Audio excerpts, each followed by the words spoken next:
Pour mieux maîtriser la réalisation d'un mini-chauffe-eau, j'ai jugé essentiel d'en explorer quelques bases théoriques, à commencer par l'eau. Sans entrer dans les grandes théories, pratiquement tout le monde sait qu'une molécule d'eau pure est formée de 3 atomes. Elle est généralement présentée sous cette forme, soit un atome d'oxygène, ayant une charge partielle négative, et de 2 atomes d'hydrogène, ayant quant à eux, une charge partielle positive.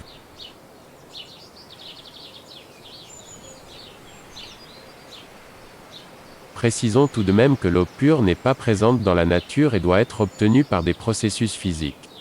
D'ailleurs, pour cette expérience, l'eau pure n'a aucun intérêt car la conductivité électrique de l'eau pure est trop faible. À 20 degrés Celsius, elle est considérée comme un isolant électrique. Par contre, l'eau du robinet a une plus grande conductivité et servira dans cette étude, car sa conductivité électrique augmente à mesure que sa température augmente. Une des caractéristiques remarquables de la molécule d'eau est sa nature dipolaire. C'est précisément cette caractéristique que je veux exploiter au cours de cette expérience. Tout d'abord, dans un récipient rempli d'eau, je place 2 électrodes. Ces électrodes seront reliées à une source de courant alternatif en ondes sinusoïdales. En appliquant un courant alternatif aux électrodes, la polarité des électrodes change dans un rapport, temps et tension, formant une boucle de 360 degrés. Comme on peut le voir ici au ralenti, dès que j'applique le courant alternatif, l'hydrogène, étant partiellement chargé positivement, attire la molécule vers l'électrode chargée négativement. Ainsi, la molécule d'eau amorce un mouvement de va-et-vient entre les électrodes. En augmentant la fréquence, ce mouvement de va-et-vient s'accélère.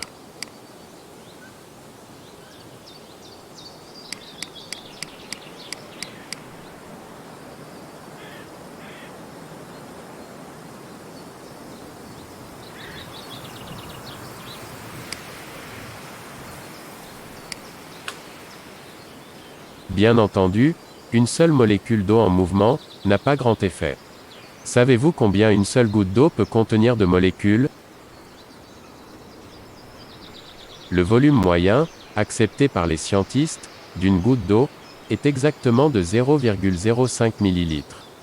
Soit 20 gouttes par millilitre. Il s'avère qu'il y a plus de 1,67 sextillion de molécules dans une goutte d'eau. Soit 20 000 fois plus dans un litre d'eau.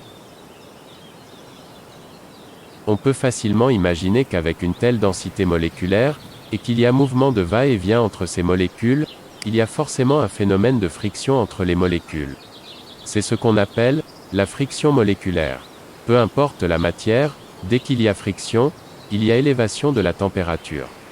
Et plus cette friction est rapide, plus la température augmente.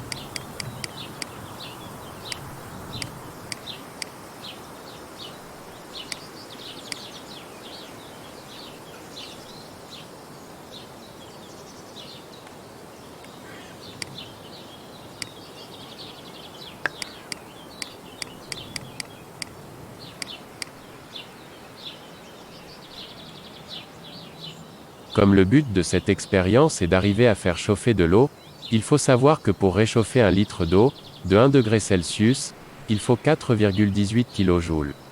C'est une propriété de l'eau. Étant donné que l'on n'est plus familier au water, qu'au joule, voici comment convertir des joules en water. Par définition, un joule égale 1 watt par seconde. Si j'applique 1 watt pendant 1 heure, soit 3600 secondes. 1 watt par heure est égal à 3600 watts par seconde ou est égal à 3600 joules. L'énergie nécessaire pour réchauffer un litre d'eau, d'1 degré Celsius, est de 4180 joules, or on a vu que 3600 joules équivalent à 1 watt par heure, il faut donc diviser 4180 joules par 3600 joules, ce qui est égal à 1,16 suivi de 13, 1, mais, arrondissons à 1,16 Wh, pour réchauffer un litre d'eau d'1 degré. S'il faut 1,16 watts, pendant 1 heure, pour réchauffer un litre d'eau d'1 degré. Quelle puissance pour y arriver 60 fois plus rapidement, soit en 1 minute.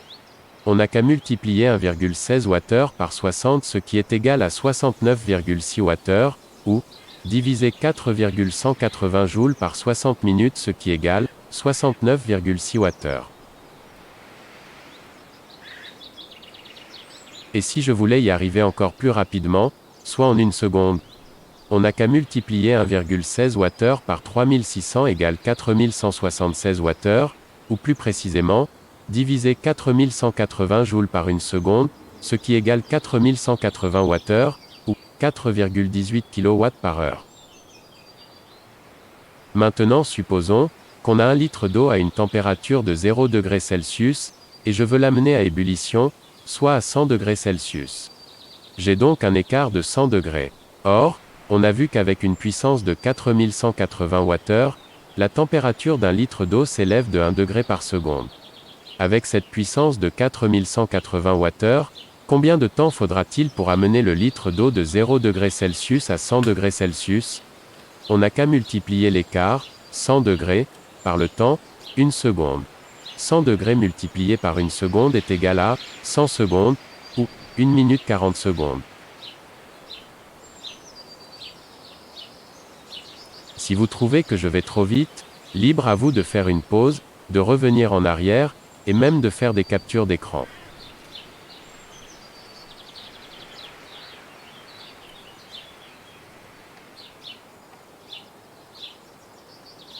Poursuivons, j'ai une bouilloire dissipant une puissance de 1000 Wh. Elle contient 1 litre d'eau à 20 degrés Celsius. Pour l'amener à ébullition, j'ai donc un écart de 100 degrés Celsius moins 20 degrés Celsius, ce qui égale 80 degrés Celsius à combler. 80 degrés multiplié par 4,18 kJ est égal à 334,4 kJ. Or, on a vu qu'un Wh est égal à 3600 joules, donc 1000 Wh multiplié par 3600 joules est égal à 3 600 000 jouleurs, ou 3600 kJ par heure, ou divisé par 60 minutes égale 60 kJ par minute. Combien de temps avant ébullition? On n'a qu'à diviser l'écart, par l'énergie dissipée, 334,4 kJ divisé par 60 kJ, ce qui est égal à 5 minutes et 57 centièmes. Précisons ceci.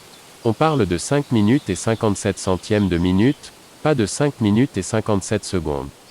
Pour convertir 57 centièmes de minute, en secondes, on multiplie 0,57 par 60, et on divise par 100, soit 0,57 multiplié par 60, et on divise par 100, ce qui est égal à 0,34 secondes. Donc le temps est de 5 minutes et 34 secondes.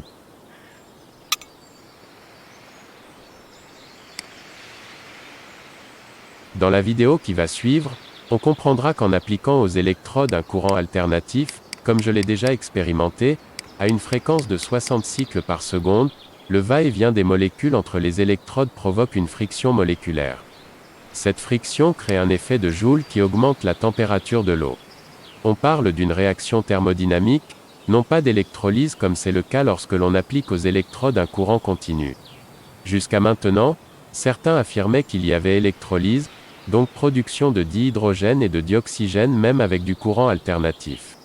La vidéo qui va suivre va démontrer le contraire.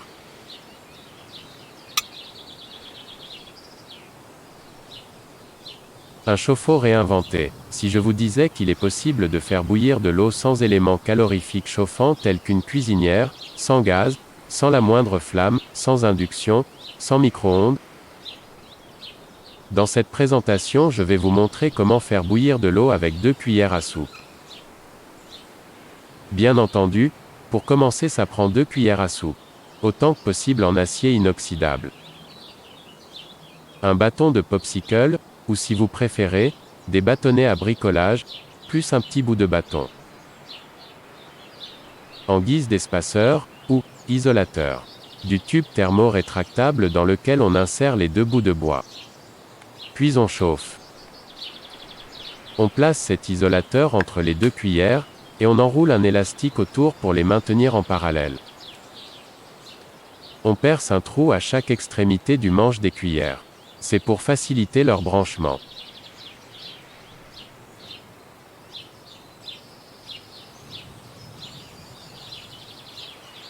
Pour mesurer la température de l'eau, j'y ajoute une sonde thermique. Je passe la sonde thermique à travers l'élastique pour qu'elle reste en place. Ensuite, je dépose les cuillères au fond d'un pot maçon d'une capacité de 1,6 litre. Un lecteur numérique relié à la sonde nous informera de la température de l'eau. Maintenant, passons de la théorie à la pratique.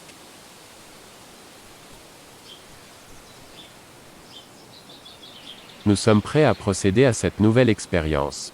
Il s'agit d'arriver à faire bouillir de l'eau en utilisant 2 électrodes baignant dans 1 litre d'eau du robinet. Ces 2 électrodes sont des cuillères à soupe, en acier inoxydable. Elles sont branchées à une prise du secteur délivrant entre 115 et 120 volts, en courant alternatif, de 60 cycles par seconde. Pour ceux qui ont déjà vu la première vidéo à ce sujet, il s'agit d'une nouvelle présentation. J'ai retiré la première vidéo pour tenir compte des controverses qu'elle a provoquées. Ces controverses ayant semé un doute à mon esprit, j'ai refait d'autres expériences pour en avoir le cœur net. Certains auditeurs affirmaient que ce procédé pouvait générer de l'hydrogène, comme par électrolyse en courant continu. Cette vidéo va démontrer qu'en appliquant une tension alternative aux électrodes, il n'y a pas production, ni de dihydrogène, ni de dioxygène, parce qu'il n'y a pas craquage des molécules d'eau comme dans le cas d'électrolyse en utilisant du courant continu. Lorsque j'applique une tension alternative provenant du secteur aux 2 électrodes, la polarité change 60 fois par seconde. Ainsi, les molécules d'eau se trouvant entre les électrodes, se déplacent d'une électrode à l'autre, 60 fois par seconde. Ce mouvement génère ce qu'on appelle une friction moléculaire. Lorsqu'il y a friction moléculaire, il y a élévation de la température. C'est l'effet de Joule. L'effet de Joule est une réaction thermique qui se produit lorsque l'électricité se déplace au sein de matériaux conducteurs. Ici, les matériaux conducteurs sont les molécules d'eau. Elles offrent une résistance au courant qui provoque un échange d'énergie avec l'extérieur sous forme de transfert thermique. Ainsi, la température de l'eau augmente. Il suffit de 4,18 kJ pour augmenter la température d'un litre d'eau, de 1 degré Celsius.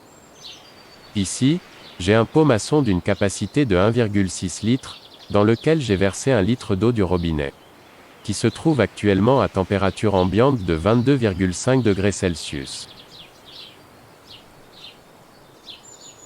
À l'écran, on a un chronomètre qui affichera en temps réel le temps qui s'écoule durant l'expérience. On connaîtra ainsi le temps qu'il faut pour passer de 22,5 degrés Celsius à la température d'ébullition. La température d'ébullition de l'eau est de 100 degrés Celsius, au niveau de la mer. Elle baisse de 1 degré Celsius à tous les paliers de 300 mètres au-dessus du niveau de la mer. Comme je vis en montagne, à un peu plus de 900 mètres du niveau de la mer, la température d'ébullition de l'eau se fera autour de 96,5 à 97,1 degrés Celsius. Si je reproduisais cette même expérience au sommet du mont Everest, soit à un peu plus de 8,8 km du niveau de la mer, la température d'ébullition se ferait à 72 degrés Celsius, et ne dépassera pas cette température. Ici, en Amérique du Nord, la fréquence de la tension alternative du secteur est de 60 cycles par seconde, à une tension se situant entre 115 et 120 volts. C'est la tension que j'applique aux 2 électrodes. J'ai laissé un espacement de 2,5 mm entre les électrodes. Un premier multimètre nous indiquera le voltage, et le second nous indiquera l'ampérage que demande la résistance de l'eau entre les électrodes. Ceci dit, je suis prêt à démarrer l'expérience. Je vais démarrer le chronomètre en même temps que l'alimentation. Voilà, c'est démarré. Comme on peut le voir, il y a un nuage de petites bulles qui font penser à de l'hydrogène, mais il n'en est rien. Ce ne sont que de microscopiques bulles d'air qui forment de la vapeur d'eau. À mesure que la température de l'eau va augmenter, le diamètre de ces petites bulles d'air va aussi augmenter. Actuellement, on tire autour de 6,6 ampères, avec une tension de plus ou moins 114,6 volts AC. Pour connaître la puissance en watts, il suffit de multiplier les volts avec les ampères, ce qui nous donne, plus ou moins, une puissance de 750 watts. Notez ceci, à mesure que la température de l'eau va augmenter, l'ampérage aussi va augmenter, mais seulement jusqu'à une certaine température.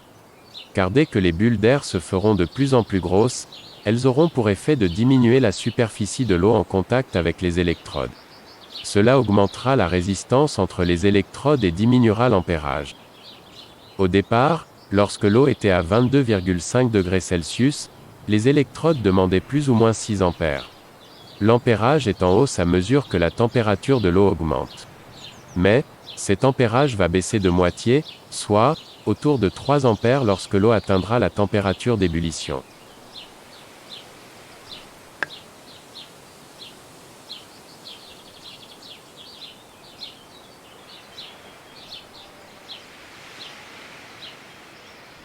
Un autre point à noter, l'ampérage appliqué aux électrodes est directement en rapport avec plusieurs facteurs. D'abord, la superficie des électrodes. Plus la superficie est grande, plus il y aura de l'eau entre les électrodes, plus l'ampérage augmentera avec la superficie. Aussi, il y a la distance séparant les électrodes. Plus elles sont rapprochées, plus l'ampérage augmente, et vice-versa. La qualité de l'eau joue un rôle prépondérant. Plus l'eau est pure, moins elle est conductrice, l'ampérage diminue. Il y a aussi la température de l'eau au départ. Plus elle est froide, moins elle conduit. Ainsi, la glace ne conduit pas suffisamment, il ne pourrait y avoir friction moléculaire, puisque les molécules d'eau sont figées. Pas de friction moléculaire, pas d'échange thermique. Ce qui fait que la température de l'eau augmente, c'est ce mouvement des molécules d'eau entre les deux électrodes. Ce ne sont pas les électrodes qui chauffent l'eau, c'est la friction moléculaire entre les électrodes. Ce mouvement alternatif de 60 cycles par seconde attire les ions négatifs des molécules d'eau, tantôt vers une électrode lorsqu'elle est dans l'angle positif de l'onde sinusoïdale, et retourne vers l'autre électrode lorsque la polarité change.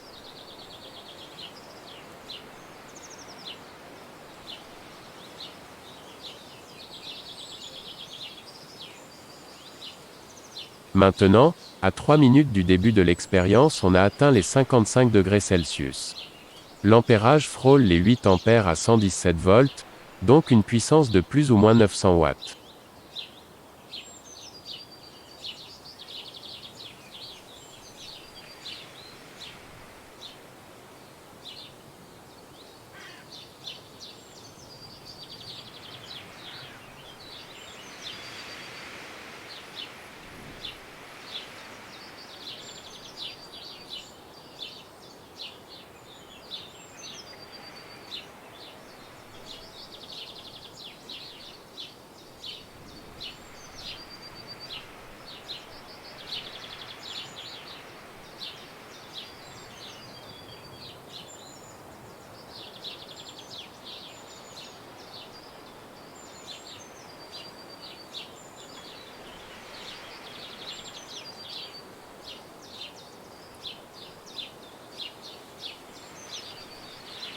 La buée que l'on aperçoit ici, c'est de la vapeur d'eau.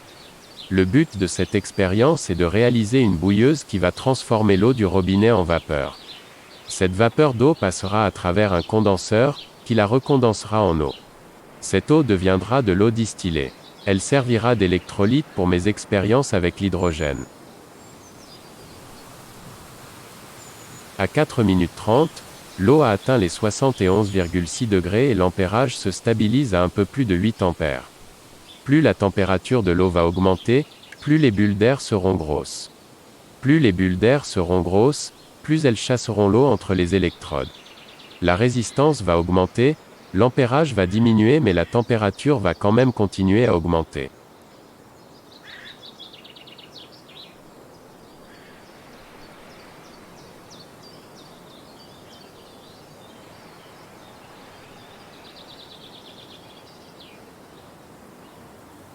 Si on observe les bulles d'air, on constate qu'elles augmentent de plus en plus.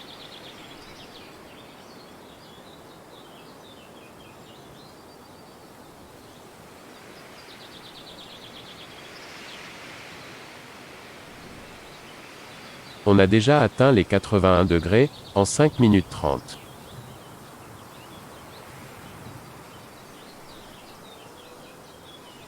Pour ceux qui sont encore sceptiques concernant la possible production d'hydrogène avec du courant alternatif, je vais démontrer qu'il n'y en a pas. Je vais tout simplement allumer une baguette de bois. On s'entend sur le fait que, s'il y avait présence d'hydrogène ou de dihydrogène, il y aurait systématiquement une déflagration, en y approchant une flamme. Mais tout ce que ça fait, ça éteint la flamme. Pourquoi? Tout simplement parce que ce n'est pas du gaz qui s'en dégage, c'est juste de la vapeur d'eau.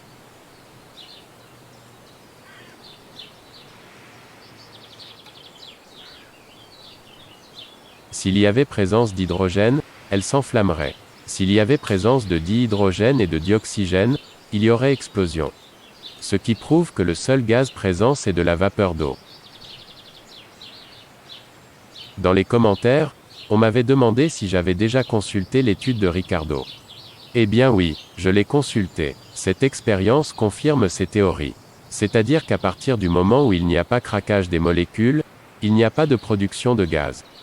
Pour produire de l'hydrogène avec une tension alternative, je pourrais y arriver si mes électrodes étaient deux matériaux différents, comme du cuivre et du zinc, ou que les électrodes étaient trop rapprochées. Ou encore, si la fréquence était trop basse au point de permettre un temps suffisant pour craquer les molécules d'eau. Mais ici, ce n'est pas le cas. Il n'y a pas craquage des molécules d'eau, il y a simplement friction moléculaire entre les deux électrodes. Cette friction crée un effet de Joule qui se dissipe dans le litre d'eau jusqu'à ébullition. Ceci dit, à 7 minutes 20 du début de l'expérience, on peut constater que l'ampérage a diminué de moitié. C'est dû à l'augmentation des bulles d'air qui se forment entre les électrodes. Au départ, l'eau était à 22,5 degrés et l'ampérage était autour de 6 ampères. Maintenant, l'eau a atteint les 92,7 degrés et l'ampérage a chuté à plus ou moins 4 ampères. L'intérêt que je porte à cette façon non conventionnelle d'amener de l'eau à ébullition se résume à sa simplicité et à son aspect super pratique. Par exemple, si j'utilisais un simple élément chauffant conventionnel de 900 watts pour arriver au même résultat, que se passerait-il lorsque toute l'eau sera évaporée? L'élément continuerait à chauffer, à consommer 900 watts. Sauf si je lui ajoute des composantes de détection de niveau d'eau, un thermostat et une protection thermique. Tout ça complique un peu plus le projet. Tandis qu'avec cette technique d'électrode, c'est l'eau qui fait la résistance. Lorsqu'il n'y a plus d'eau, il n'y a plus de résistance entre les électrodes. Donc, le courant ne passe plus, et la consommation électrique s'arrête d'elle-même. Pour le redémarrer, il suffit de remettre de l'eau. En plus, l'ampérage s'adapte automatiquement à la température de l'eau. Comme je l'ai démontré au cours de cette expérience, lorsque l'eau est à 22,5 degrés, l'ampérage est à 6 ampères jusqu'à atteindre les 8 ampères. Et ensuite, rendu à une certaine température, l'ampérage va diminuer et la température de l'eau va continuer à augmenter. Jusqu'à ébullition. Dès que l'eau aura atteint la température d'ébullition, c'est à ce moment que l'ampérage sera à son plus bas, soit autour de 3 ampères. À 3 ampères avec une tension de 117 volts AC, ce système ne consomme plus que 351 watts par heure pour entretenir l'ébullition. Cela représente le 1/3 d'un élément conventionnel de 900 watts.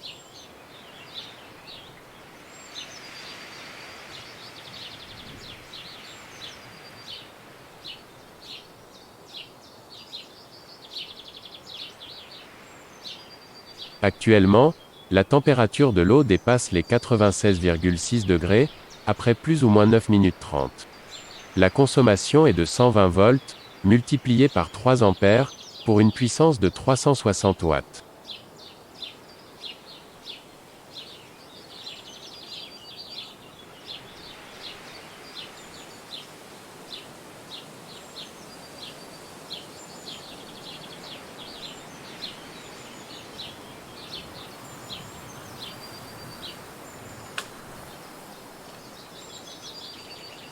Pour ceux qui pensent encore qu'il y a production d'hydrogène, il suffit d'y approcher une flamme. Tout ce qui va se passer, c'est que la flamme va s'éteindre, car il ne s'agit que de vapeur d'eau.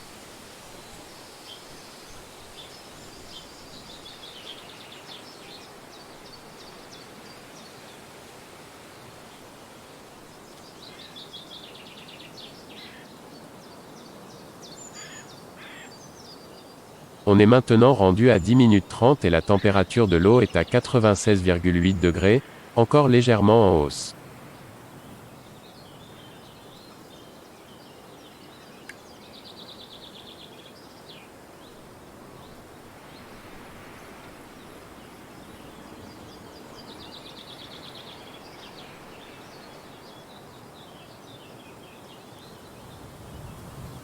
J'arrête l'expérience à 11 minutes, la température de l'eau ne dépassera pas beaucoup les 97 degrés.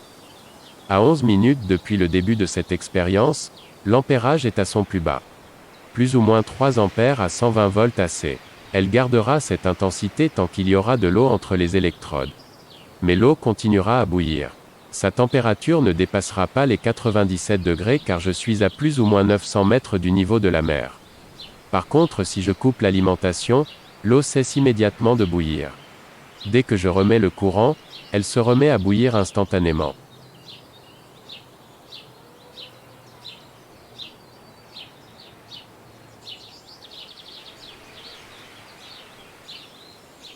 Voilà qui, je l'espère, confirme une bonne fois pour toutes ma théorie. En cas de doute, pour ceux qui pensent que ce procédé peut générer de l'hydrogène, refaites cette expérience en ajoutant un peu de savon à vaisselle. Il y aura accumulation de bulles, et tentez d'approcher une flamme de ces bulles. Il ne se passera rien. Ce sera la preuve qu'il y a, ou pas, production d'hydrogène avec cette technique. Tout ce qu'il faut pour répéter cette expérience, c'est 2 cuillères à soupe en acier inoxydable, espacées de 2,5 mm, baignant dans 1 litre d'eau du robinet, soumise à une tension alternative de 120 volts, à une fréquence de 50 à 60 cycles par seconde. J'ai déjà fait l'expérience avec une tension de 220 volts AC, c'est juste 2 fois plus rapide pour atteindre l'ébullition. Mais toujours pas d'hydrogène.